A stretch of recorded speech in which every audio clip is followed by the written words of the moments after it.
Birthdays are supposed to be filled with love, laughter, and maybe even a surprise party. Mine, however, came with a surprise of a different kind. One that shattered every remaining illusion I had about family. I turned 28 that day. My parents and my older brother, Derek, called me into the living room. I thought maybe they'd finally remember I existed. Maybe they'd even plan something special for me. Instead, my mom handed me a white envelope with a smug smile.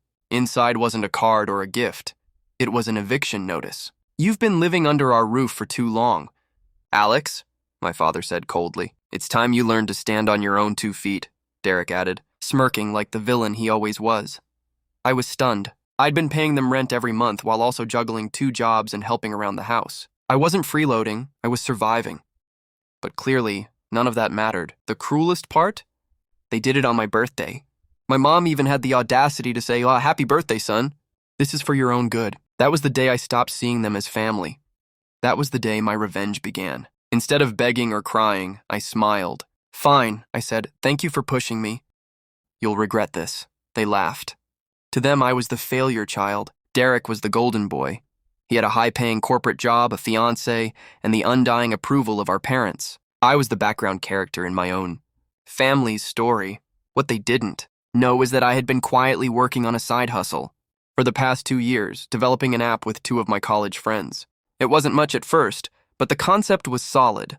A financial management tool that helped people escape debt. We just landed our first serious investor the week before my birthday. I moved out without a word, staying in my friend Sam's tiny spare room. From that day forward, I poured everything into the startup.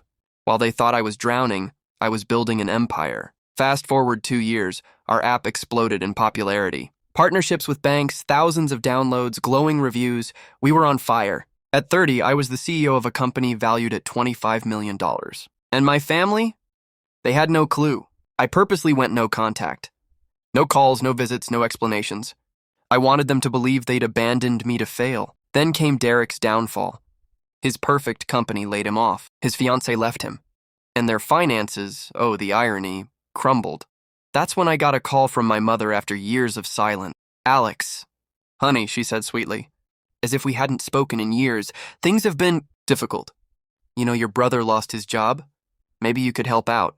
You're doing something with computers, right?" I almost laughed. They didn't even know what I did, but suddenly I was useful again. My father called next, trying to sound authoritative. "A man takes care of his family, Alex. Don't forget where you came from." Where I came from? A place that tossed me out on my birthday like garbage. I decided it was time for payback.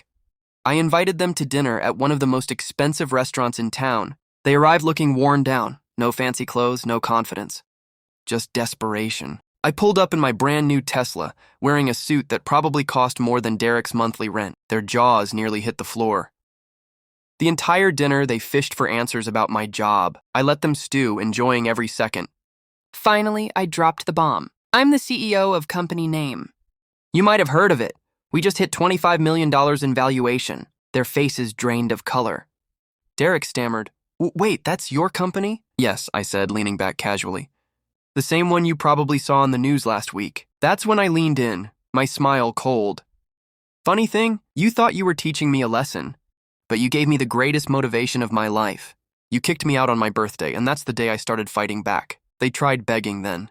Offers of reconciliation, fake tears, promises to do better. My mother even reached across the table, whispering, "We're still family. Alex, you can't just abandon us."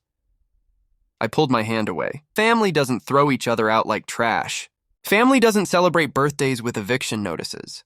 You lost me the day you chose cruelty over love. I paid the bill in full, without a second thought, and walked out, leaving them in the restaurant, stunned and humiliated. Now, I live in a penthouse overlooking the city.